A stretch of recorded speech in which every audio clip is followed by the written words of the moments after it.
All right, Israelites and Egyptians. This is July 2nd, 2017. I'm doing another lesson dealing with the New Testament being fake.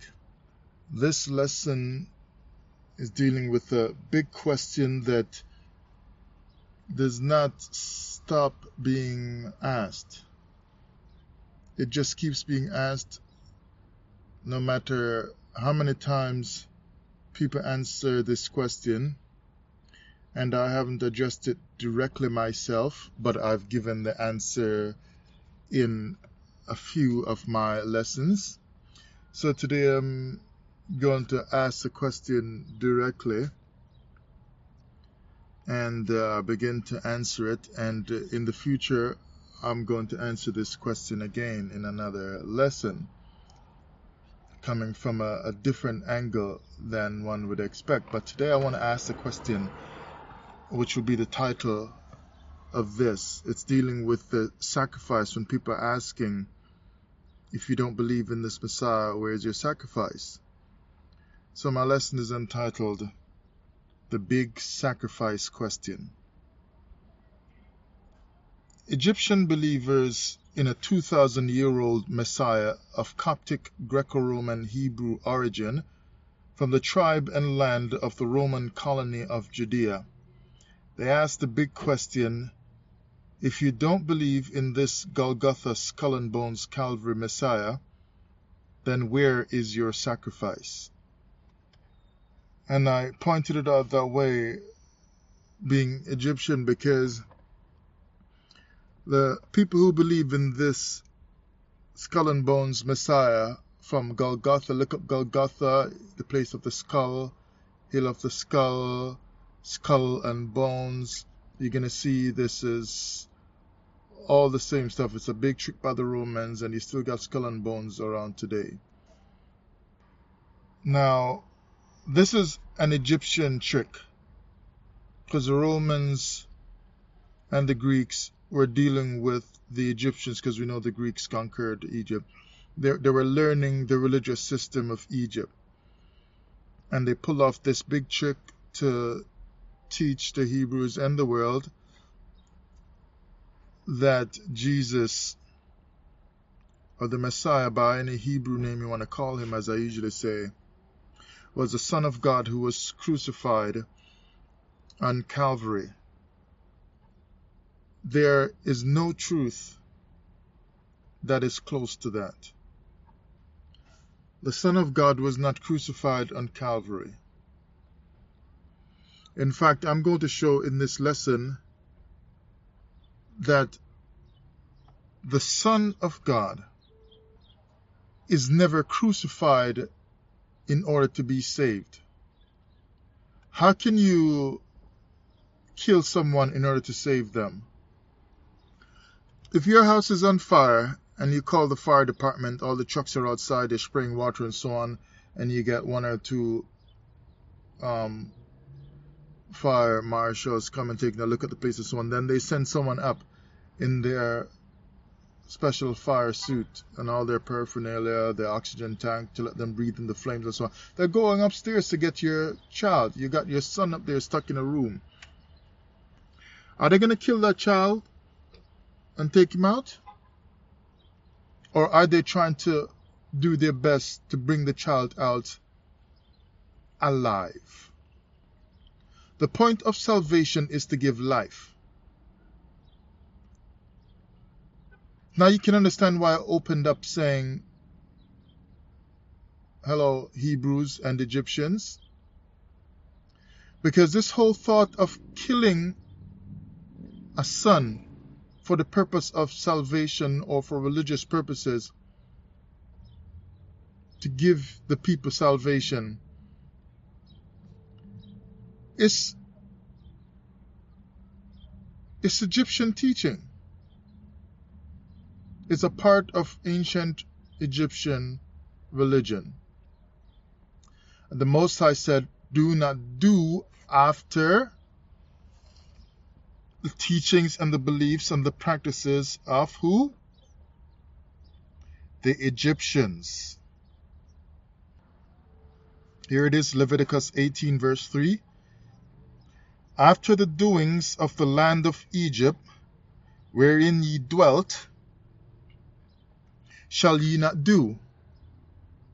Which means after you leave Egypt, and here we're saying we're in spiritual Egypt, so we got to leave spiritually in our mind because we can't leave physically right now. So then you must not think in your mind anymore the way this land of Egypt taught us to think about spiritual things. So wherein ye dwelt means, which means you should come out in your mind the same way I led you to come out physically. So after the doings of the land of Egypt wherein ye dwelt shall ye not do. And after the doings of the land of Canaan, whither I bring you, shall ye not do, neither shall ye walk in their ordinances. So where you come out from, you should not associate with their doings and their beliefs anymore. And where you are going, you should not associate with their practices either when you get there. In other words, you are going to be a set-apart people. And since a word like spirituality and truth and so on, those kinds of words, would be associated with the Creator / the power of Israel, there is no way that you can have spiritual practices that are the same as the Egyptians that you are leaving and the Canaanites that you are going to be among. You are supposed to be set apart.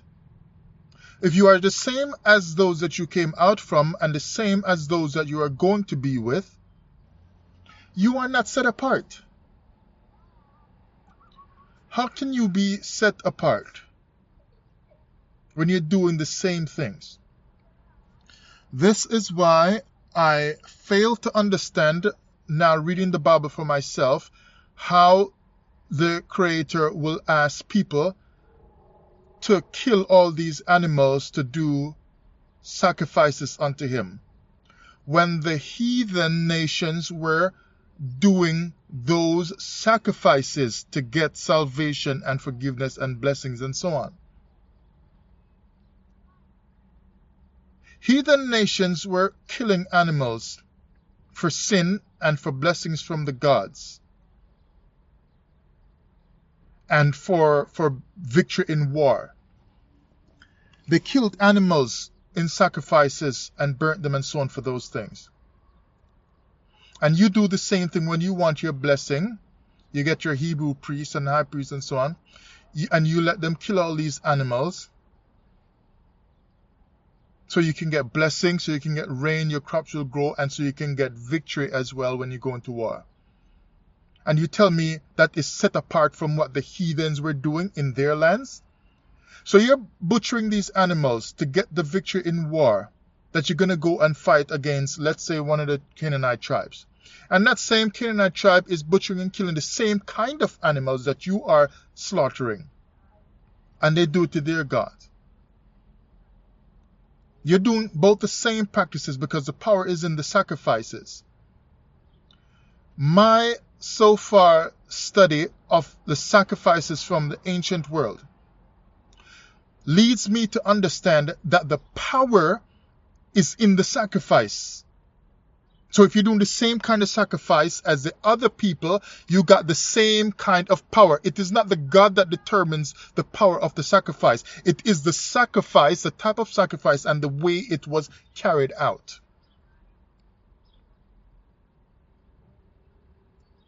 You notice with Cain and Abel, it was the same Creator, the same God. But even though it was the same, the way they carried it out showed a difference. If thou doest well, he said to Cain. So they both would seem to have given the best of what they had. Like the first of what they had, the prize of what they had. But obviously, one of them did not do it well. from their heart, whatever that well means. Somehow one of them fell short of doing it as well as he should have. So it is the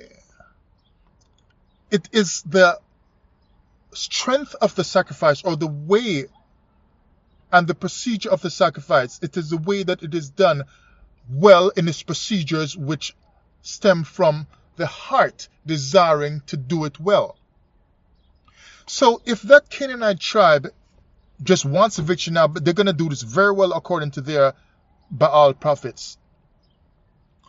They're going to do it very well because they know this is the children of Israel now. They just massacred the Egyptian army. And they just beat the other Canaanite tribe next door to us and so on. And they took out the next Canaanite tribe or the next one and so on. They know you don't mess with these Israelites. Their God is powerful.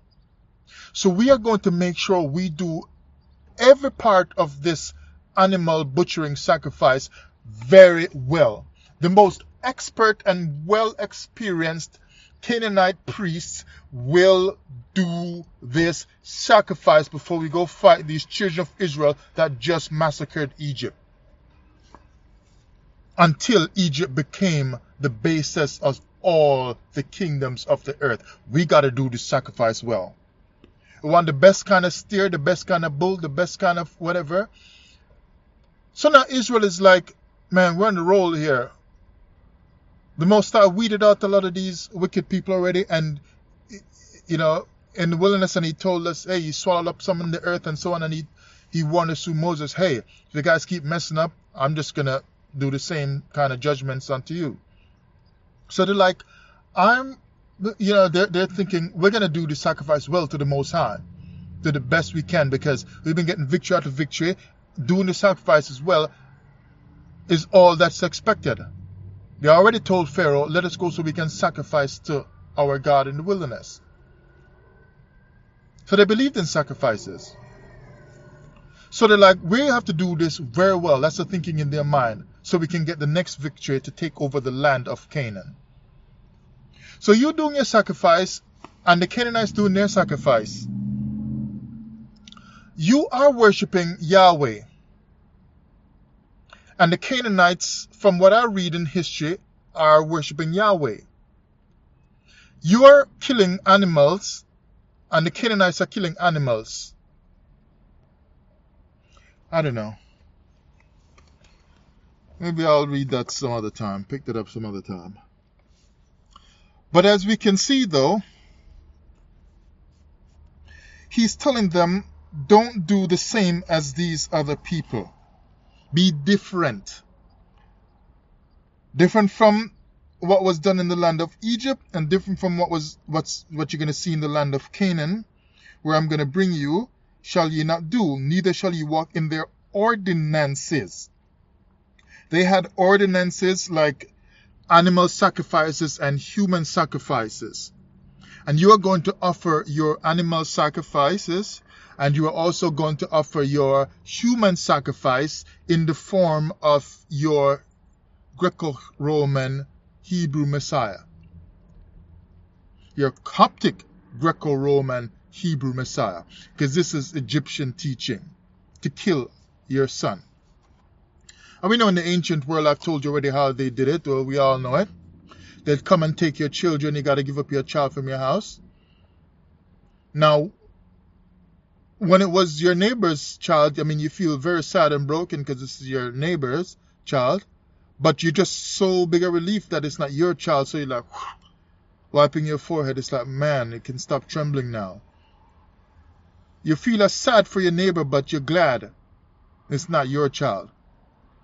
Now, finally, the Most High sends his supposed Coptic Egyptian Greco-Roman Hebrew Messiah as his so-called son.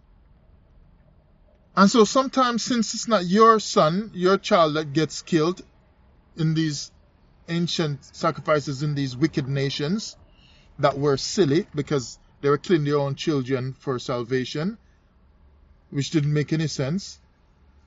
because salvation brings joy. So after you kill your son and give up your son from your house or your daughter, and you're crying later in the same day, where's your joy of your salvation? The Bible says He will give you joy. You draw water with joy out of the wells of salvation. So those nations did not understand those things in Torah. Those concepts that joy should go along with salvation, like when the children of Israel rejoiced for leaving captivity at different times. They didn't understand that stuff, so they associated death and killing of their own with salvation. A very unwise nation, the nation of Egypt, as is presented in Torah. But the wise Israelites, you're telling me, glad that it's not their child now being taken. They're happy that it's Jesus, or Yahushua, or Yahawashai, or Yeshaya, or Yeshua. They say, okay, he came from the Father, he's very holy, he's very set apart, so that means his blood is pure, and the life of the flesh is in the blood. Let's kill him. That way it's not my child or my neighbor's child. Let's kill him. If his blood is so pure and he's from the Father, then he is the perfect child to sacrifice. Let's kill him. And they were so into it that they were like, crucify him, crucify him. Yeah, because everybody's glad they're going to join in. Yeah, crucify him. Because if you don't, you might be crucifying mine. So crucify him, crucify him, crucify him. Kill that child healer. Kill that one that makes the lame get up and walk. Kill that one that heals our children and our family members who are sick. Kill that one that does good. Kill him that raised the dead. Kill him that raised the dead to give life unto us, but give him death instead. Kill him. Because our wisdom of Torah as New Testament Israelites makes us know that we should clamor and push for the life giver to be killed. Because we are smart and armed and charged with the wisdom of Torah. Kill the one that came to give life. And that will make us even more wise in our thinking. We are the God killers. Killers of the children of God, of the Son of God at least. This thinking, people, is just Egyptian / Canaanite heathen thinking to go kill the Son of the Most High. And they still get it wrong, because he was not the son of the Creator. The God of Israel said that Israel was his son. Now some may tell you Solomon or David and so on was his son. I'm not skilled like they are, so I can't read those scriptures for you. But others can. But I'll read the ones I do know of though, and when we know them as well. But let me still get it for you, just to make sure that you are in pain while you're listening to this.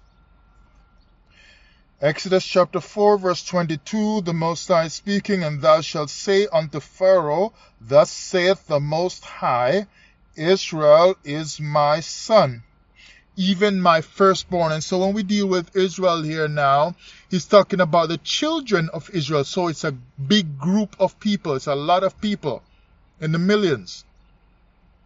So we see that the son that is called Israel in this text is not speaking of a singular individual, but a large group of people. He's saying the nation of Israel is my son, even my firstborn. But they tell you Jesus was the first spirit created, and the first Elohim created by the Most High, and so on. Oh goodness. And now we get from Hosea 11 verse 1, when Israel, still dealing with the nation, was a child, and he did call them children a number of times in the scriptures, then I loved him. So he's saying when Israel was starting out, in other words, from the inception days or from the early days, from the time of newness, when I set them up, when I called them out, Then I loved him. So he's calling the group of people him. Does not mean it is a single individual, as in the case of Yahweh, Yahushua, Yeshua, or Jesus, the so-called Messiah. It's talking about the group of people called the nation, that he's calling that nation him. Then I loved him and called my son out of Egypt. And so now we can tie back in with the other scripture that says, basically the understanding is, when I call my son out of Egypt, you can go on to saying, when I call my son out of Egypt, I told my son, don't do after the doings of this place Egypt I'm taking you out of, and don't do after the doings of the Canaanites I'm sending you among, to conquer and so on. So we see that the Most High called Israel his son. And I've told you that this son of the Most High, which is the nation of Israel, is a threat unto the nation of Egypt, to the Egyptians. They don't want the son of the Most High, Israel, to grow up, because this son will grow large and dominate. Dominate. And if you think of the Garden of Eden as some kind of story about Israel, then you can see why the snake came in to take down what was going on in the garden and take down the woman. Because if the woman is going to give life to sons or to the nation, if I take down the woman, then all the sons that are born, or all the children that are born, will make the nation corrupt. Because if the woman is going down by giving into deception and lies, then the children get born into lies. And so we are in captivity, living by lies. And we're just finding out that we are the children of the Most High. So he doesn't go after the man Adam directly, because Adam was into the word too much. He got the initial instructions from the Most High. So he was into the word directly, and he was carrying out all the words of the Most High, all the instructions as far as I could see. But the woman came after, and he hit her, because he's not going to allow her to do the same. She's giving birth. Let's knock her down so we can slay the children with lies before they even get here. So we see then that if the snake came in, and as I've told you before, my personal thought is that that snake was not no Lucifer, or no special master angel called Satan that fell from heaven. This snake, according to my views, is a man. Because if you say the God of Eden is a story about Israel, then whoever else is coming to tempt would be somebody from other nations that was always fighting with Israel, trying to take Israel down, which was always happening. They were always enticing Israel. To me, this would be the Egyptians, or someone from one of these religions, ancient religions. Shiva is my personal thought. Something coming out of India or something like that. But something Coptic or from the Kushites or so. This is my thought. Because these people worshipped the snake with deadly lies. And so the serpent came and taught some lies. The woman gave in, and she fell. The whole thing went down. So it is a fight against taking down the nation as the child, so that the child does not grow to dominate.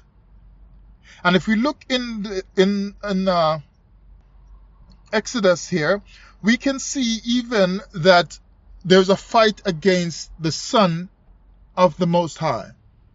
Just like the sons were being killed by the Pharaoh. And that's why I say to you that this whole teaching of this Coptic, Greco-Roman, Hebrew Messiah from Judah, as the son of the Most High, is just an Egyptian deception. Because Egypt was always fighting against the sons. The son of the Most High is a nation, but also the real individual sons that were born. And we know that very well. Look at this.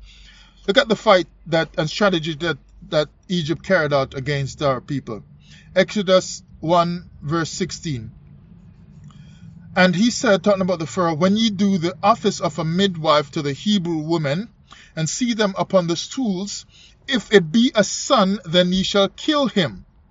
But if it be a daughter, then she shall live. Singling out the son. It's Egyptian stuff, people, with this Hebrew Messiah. Why didn't they let the Hebrew Messiah be born as a woman in the New Testament? Since a woman gives life, and life is coming to Israel through the Messiah, couldn't the Messiah have been a woman, a female that was born in Bethlehem? But it's a son. Why? Because the Most High was dealing with a son to raise up, and took that son out of Egypt and was growing that son and gave him directions and instructions how to grow, and said, leave that stuff behind, and when you get to the next place in Canaan, don't grow according to their ordinances. He's growing up his son to rule the earth, and it's still going to happen. So they didn't let the Messiah be a woman, but a man, because Egypt understood exactly what the God of the Hebrews was doing. He was growing up his son. So they start even here now killing every kind of son that seemed to offer life to Israel. They were just going after him, going after him. So they're like, kill, if it's a son, kill him. Exodus 1 verse 22, and Pharaoh charged all his people. He doesn't just charge the dignitaries and people of the ruling class, all his people. That means even the man in the street, if he hears something, he's supposed to bring it to the authorities. Look, they got 15 sons hiding there that was just born last month. So they can go in and slay them all. Every commoner is going to be involved in this because it is the life of their nation that they don't want to slip away. So of course they're going to participate. So he charged all these people, saying, every son that is born ye shall cast into the river. In other words, kill him. And every daughter ye shall save alive. But then it goes on, and the woman conceived and bare a son. When she saw him that he was a goodly child, she hid him 3 months, and so on. So she saved that one that turned out to be Moses. So you see, this is old Egyptian kind of stuff to go after the son. Everything is meant to kill sons. Killing children, killing little ones. Because we know at times they killed, in ancient times, they killed daughters as well. Offer them up in sacrifices. But the Most High says, don't do that. Look at Leviticus 18:21. And thou shalt not let any of thy seed pass through the fire to Molech. Neither shalt thou profane the name of the Most High. I am the Most High. So he's telling them, stay away from that child sacrifice, child worship, child sacrifice kind of thing.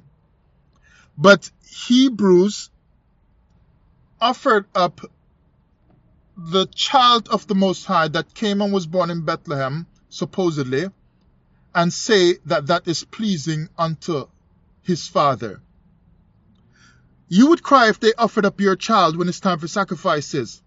So if you are the father or the mother, and they took your child in these pagan nations to please the god of deliverance from foot fungus, because they picked all kinds of strange things to offer. So, we need to offer up so the god of corn can give us corn.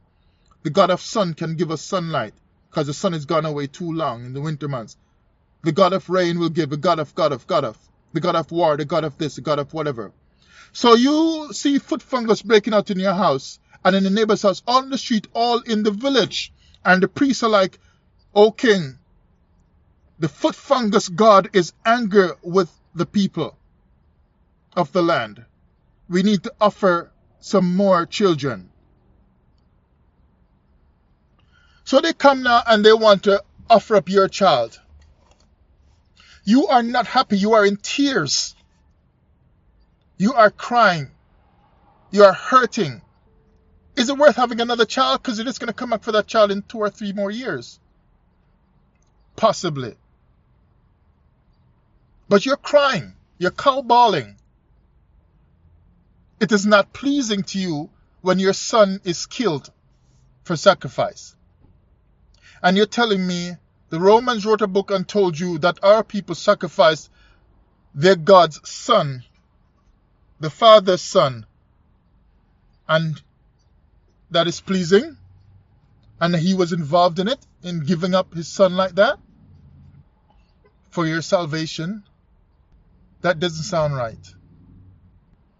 Leviticus 20 verse 2. Again thou shalt say to the children of Israel, whosoever he be of the children of Israel, or of the strangers that sojourn in Israel, that giveth any of his seed unto Molech, he shall surely be put to death. The people of the land shall stone him with stones.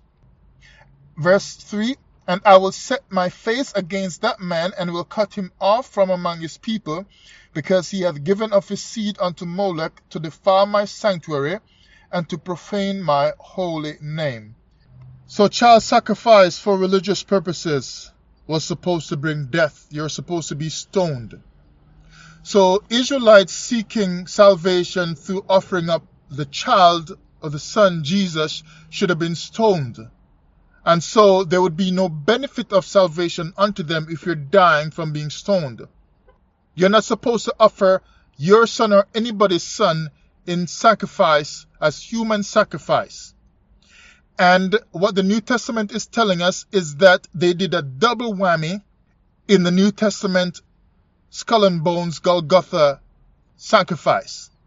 Not just animal sacrifice, but animal plus human sacrifice on the same damn day. Because Jesus supposedly was the Lamb of Calvary. So now, your big question should be now easy to understand in the light of all I have just taught. Your big question can now be asked and answered clearly.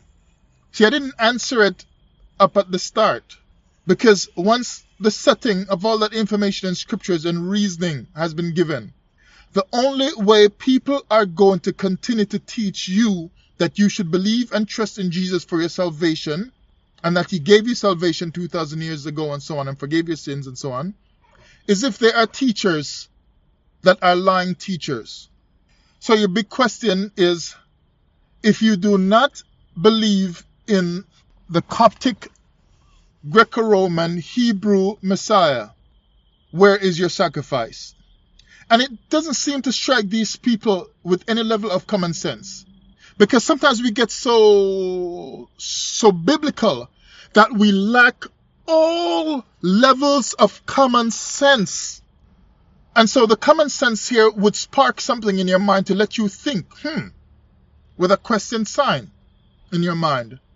If Judea was colonized by the Romans, and then the Judeans fled into Africa from being slaughtered by the Romans who colonized the territory in the Holy Land, and those same Romans who colonized the place put out a book of religious teachings, why are you believing it?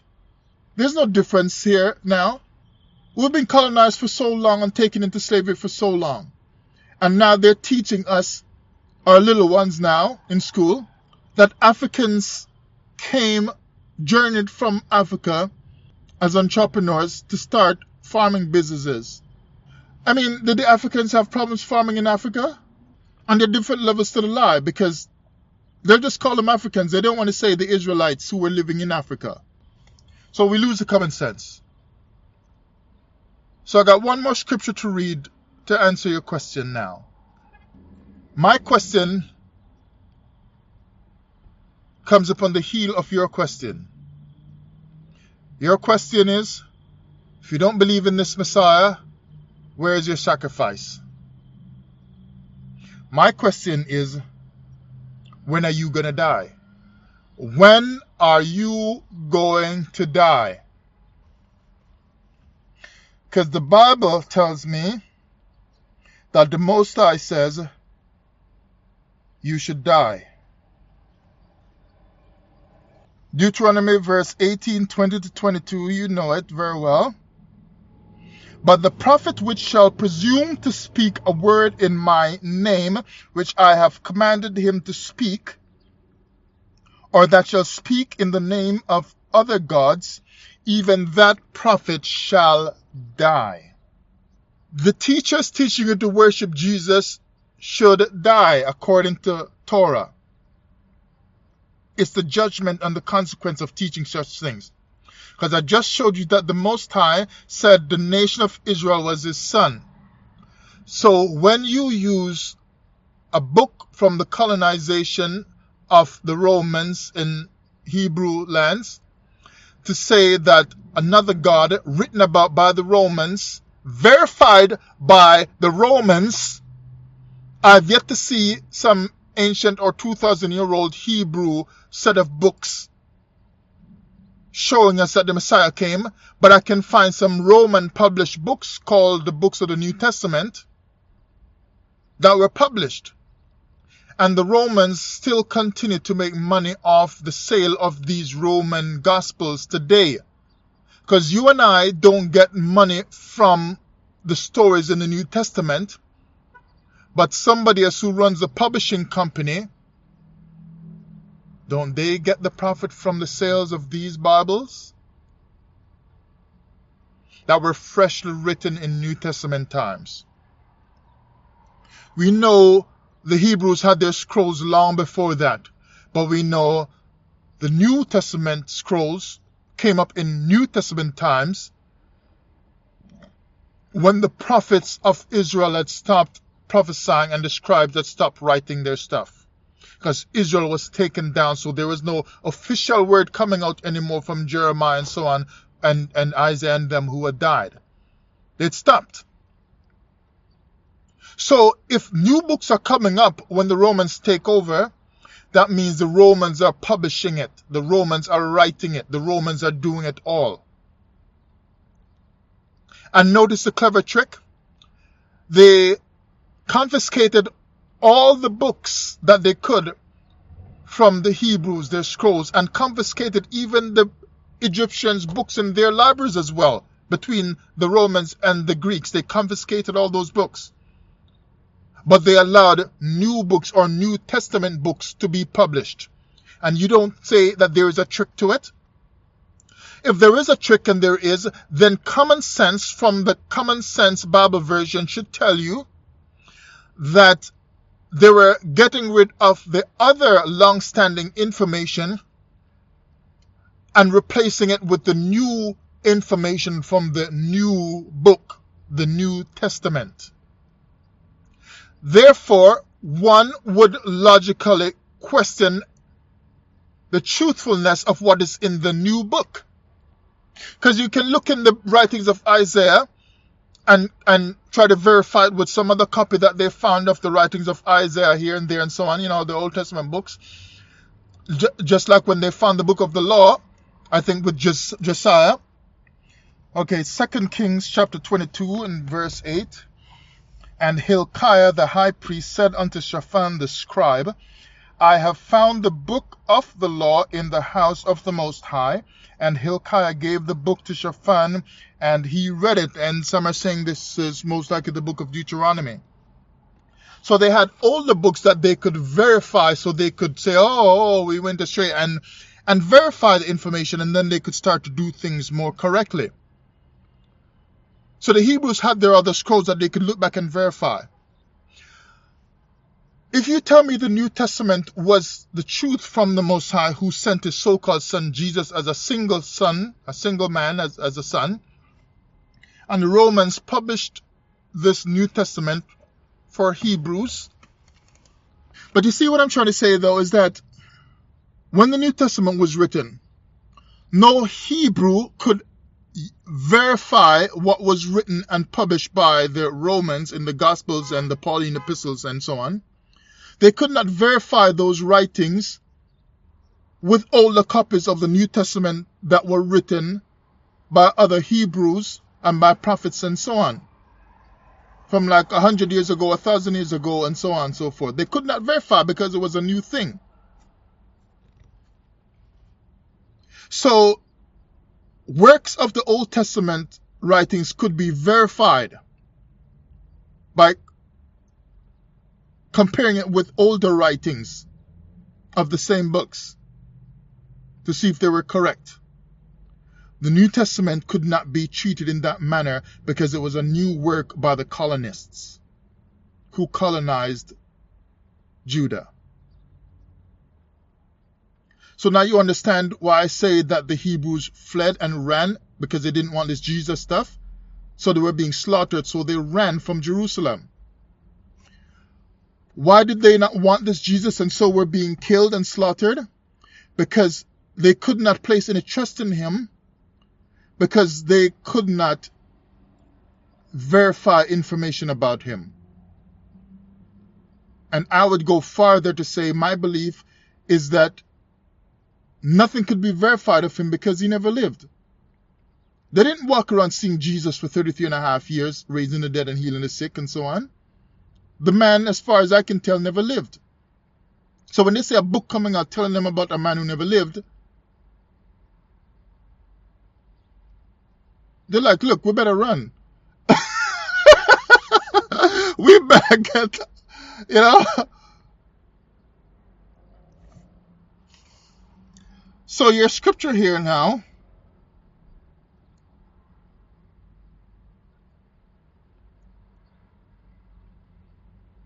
that's telling you that you should die.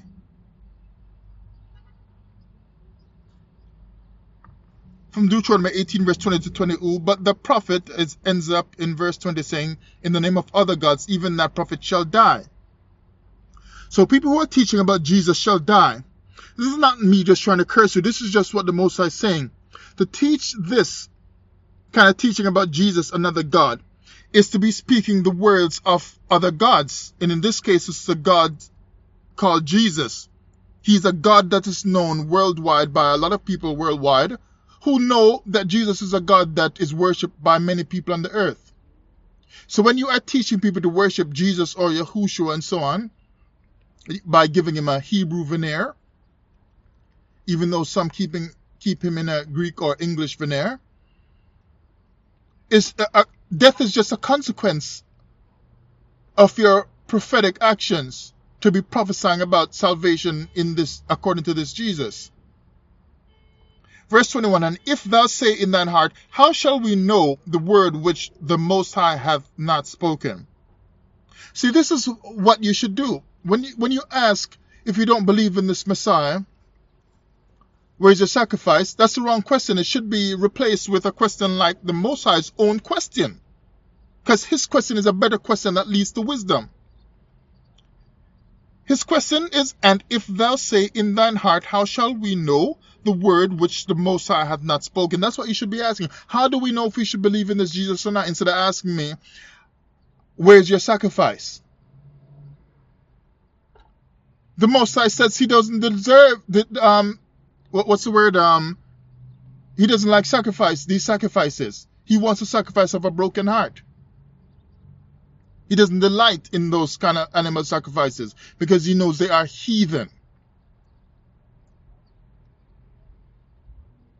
They are heathen sacrifices. Animal sacrifices and human sacrifices, both are represented in Jesus or the Hebrew Messiah on Calvary. Both animal and human sacrifice are represented on that Calvary cross of Golgotha. That's why they call it the place of the skull, Golgotha.